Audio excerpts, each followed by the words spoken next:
to talk about love, which is basically boundless, which is greater than any boundary we put before it. And considering my talk is about illusory boundaries, thank you, thank you, thank you. And before I even begin, I forgot, this is the first opportunity since I've been away. If you can't guess, I was in Paris again, to say Shana Tova, Happy New Year to those of you who celebrate the Jewish holidays.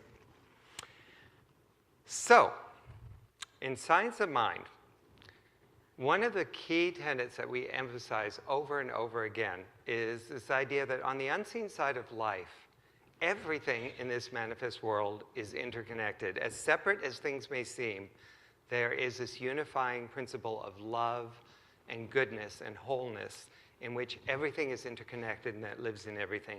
Ernest Holmes, our founder, in his declaration of what we believe, stated that the manifest universe is the body of God. So everything is a representation of God.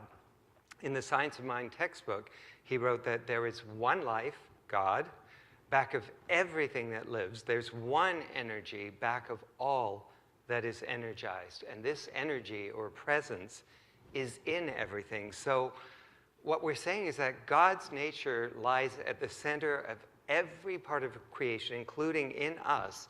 I mean, it may not always be fully experienced or expressed because we're all still evolving and awakening to that nature of goodness. But no matter what, it is fully and equally present everywhere in every moment. The potential to experience and express love, joy, abundance, wholeness, all the qualities of God lie within everything and everyone.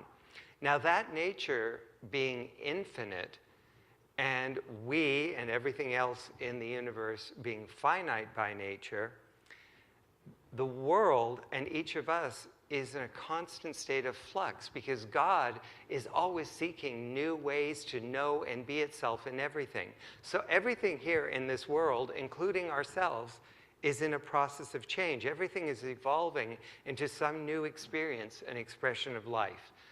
In the Jewish mystical teachings of the Kabbalah, it is stated that God puts finite boundaries around its nature, around himself, herself, itself, in order to have an experience of itself in the realm of form. So God puts boundaries around itself as all these different plants, as the different forms that we see in the sanctuary.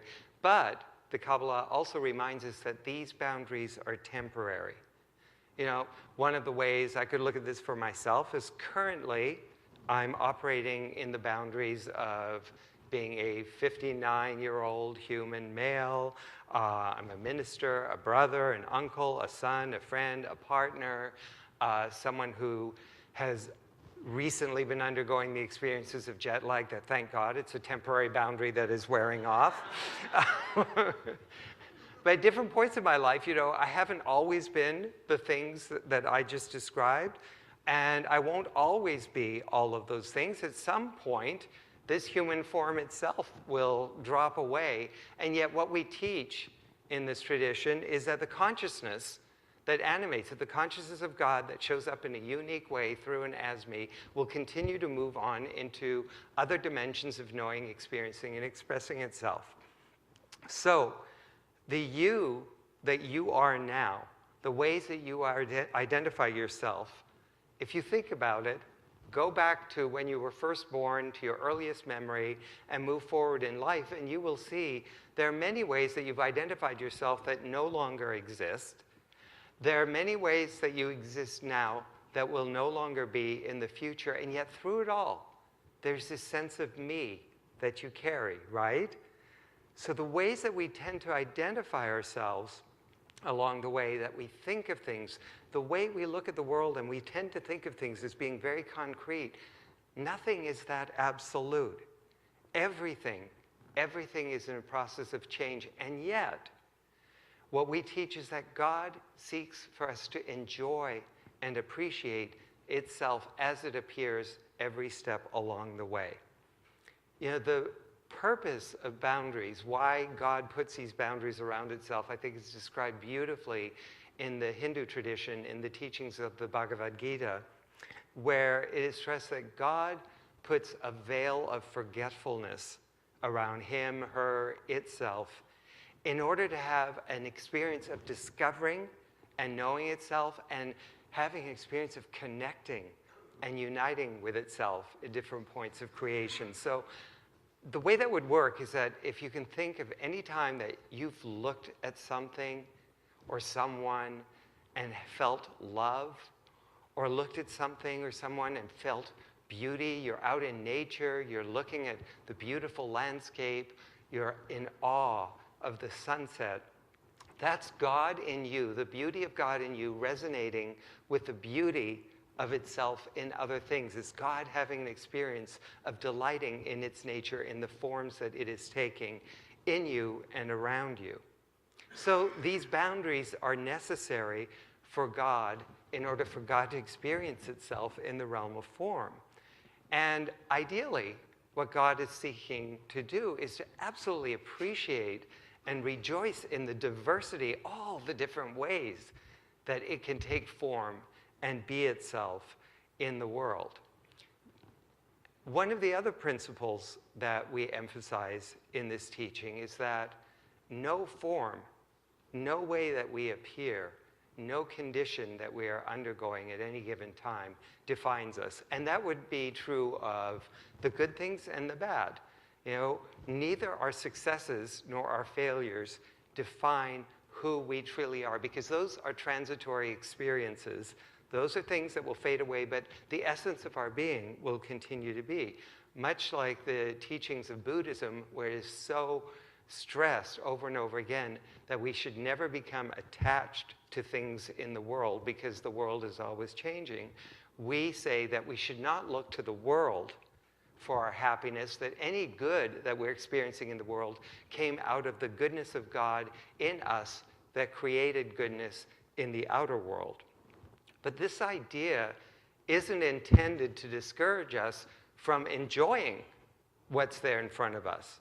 As a matter of fact, I think the ideal perspective from which we should live is to recognize that everything in and around us humanly, in this human dimension, is transitory in nature, so that we can be more aware of and appreciate the goodness of God as it is showing up in different ways through us and around us, but also to have a sense that it's going to fade, but that goodness of God is always there, and it's going to take form in some new way, so that we're open to enjoying what is now and also to the ever greater possibilities that we have yet to know, yet to experience.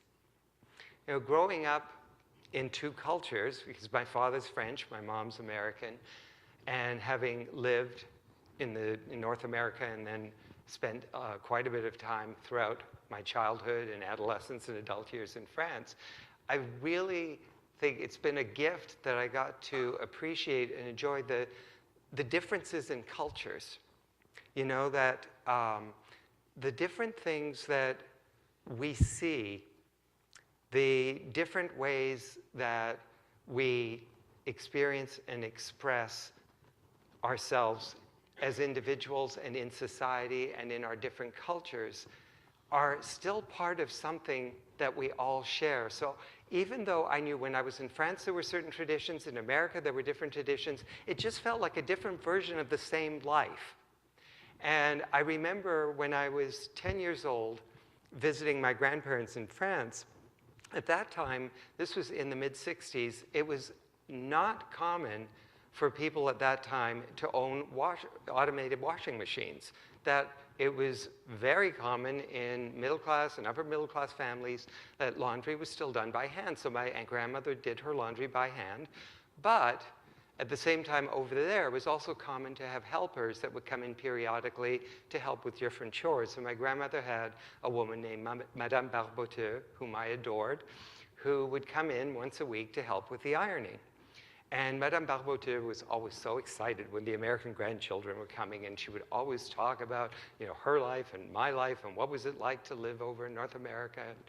I remember her asking me one day, do you think of yourself as being more French or American? And, you know, I'd never thought about that. And so I couldn't really give her an answer. And so she began to ask a series of questions to decide into which boundary I belonged. So one of the first questions was about food, like did I like hamburgers, hot dogs, ketchup, or did I like soufflés, camembert, croissant, things like that? And I said I liked it all. So then we went on to sports, and did I like American or French football being soccer better? And we found that I was equally indifferent to both.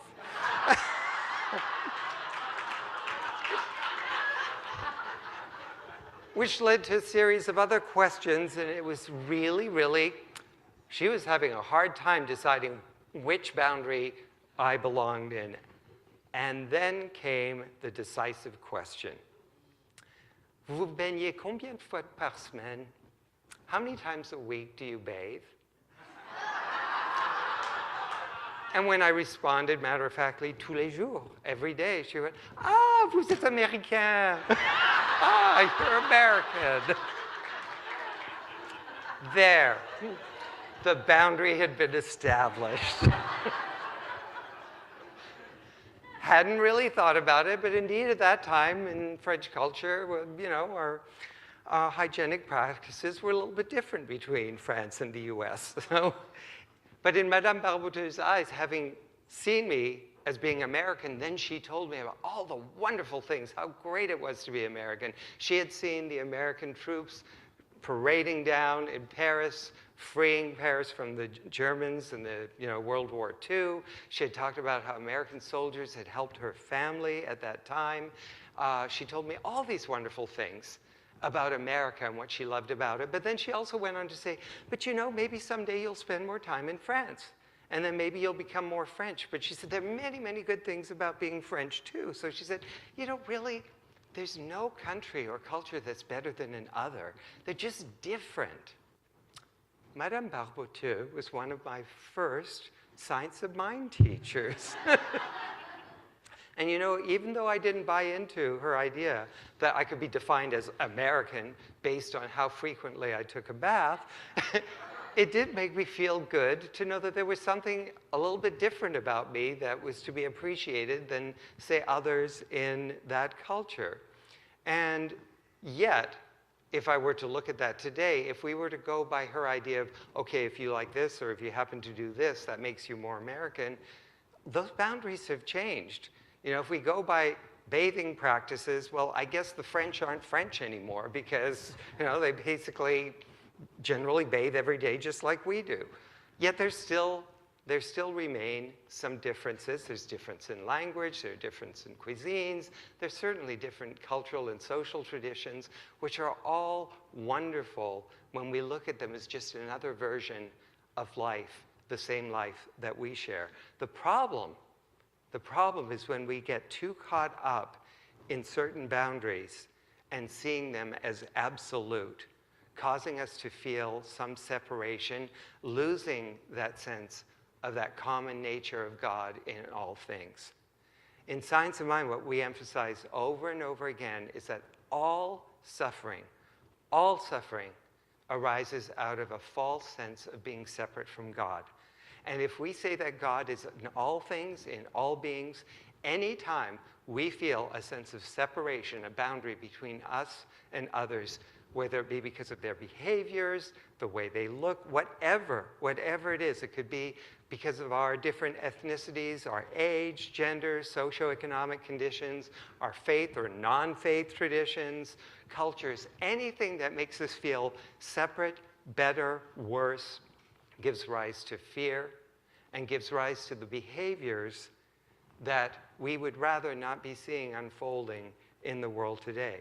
And the more we can see the underlying commonality and goodness of all life, even if it's not being fully expressed, even if people aren't showing up in a way that is loving and kind, if we know that there's a greater good in those, if we know there's a greater good in us than any sense of fear or separation we're feeling, we become vessels through which that greater good can flow, that love can flow and be expressed in the world.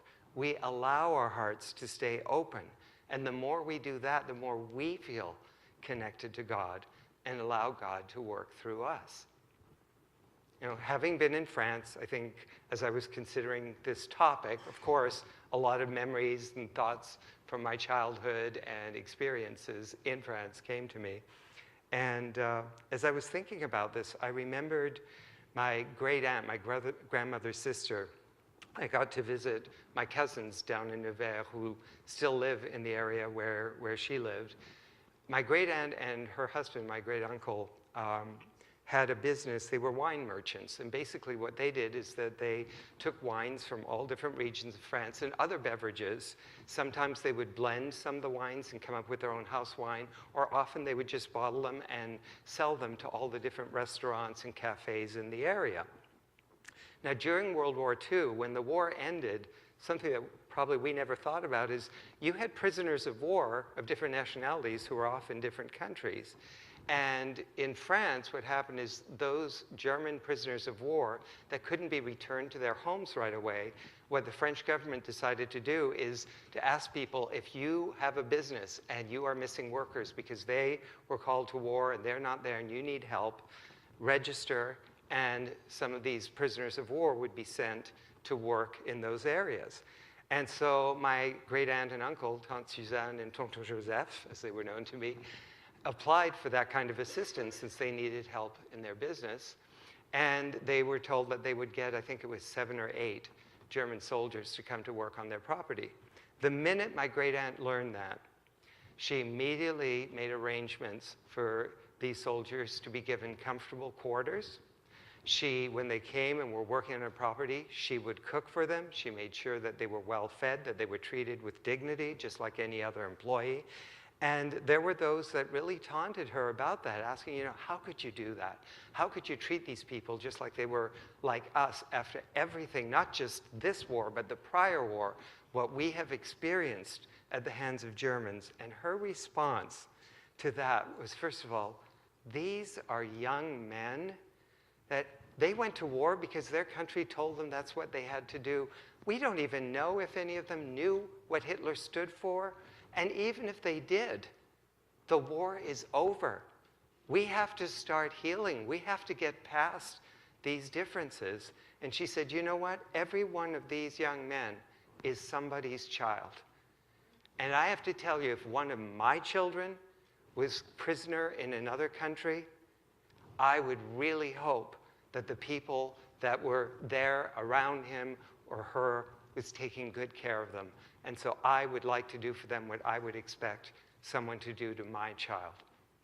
She looked beyond the differences. She looked beyond the illusions of, because we're so different, because of our differences, we are at war. She could see beyond that and feel the common denominator. And as a result, she and my great uncle and even the generation after stayed in touch with these German soldiers. These Germans kept writing to them, would tell them everything about what happened in their lives when they traveled to Germany. My cousins were always welcomed in their homes.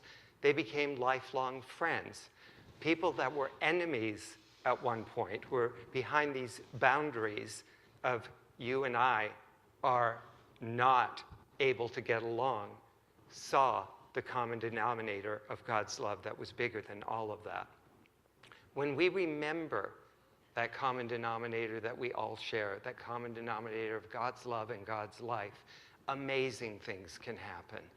If you've heard of the work that the Buddhist monk Thich Nhat Hanh has done in Plum Village in France, of course, I had to pick another, but between Israelis and Palestinians, that he has brought groups of Israelis and Palestinians together to talk through what they feel, all their fears, their hatred, and all of that, to the point that they come to see that they all feel the same thing. They all have the same fears and needs and wants, and all of those that sense of separation just seems to melt.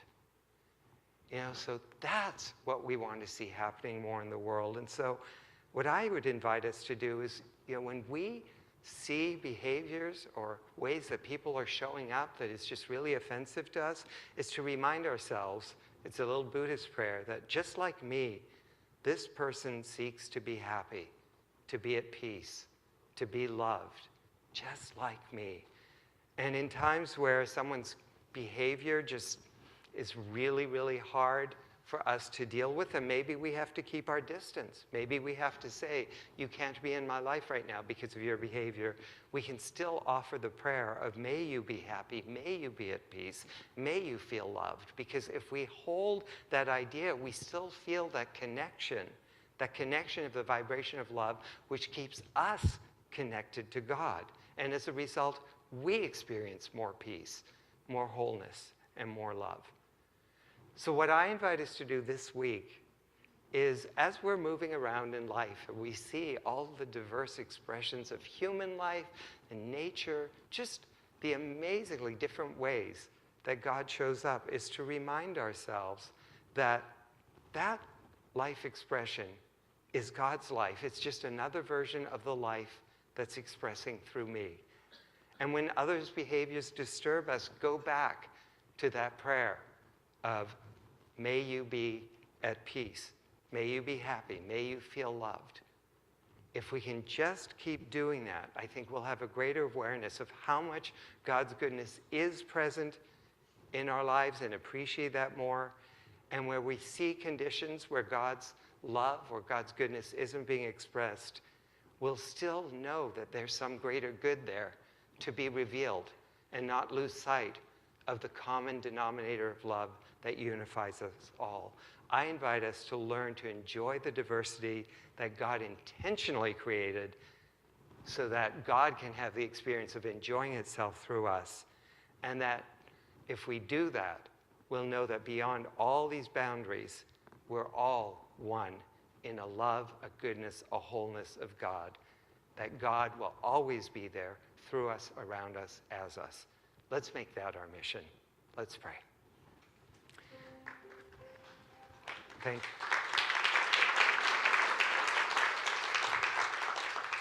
you.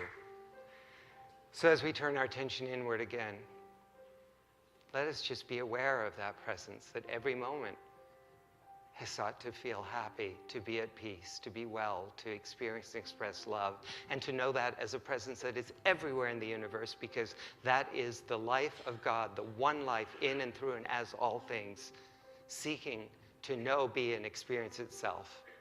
It is this life that animates my being and animates each and every person here, every being everywhere.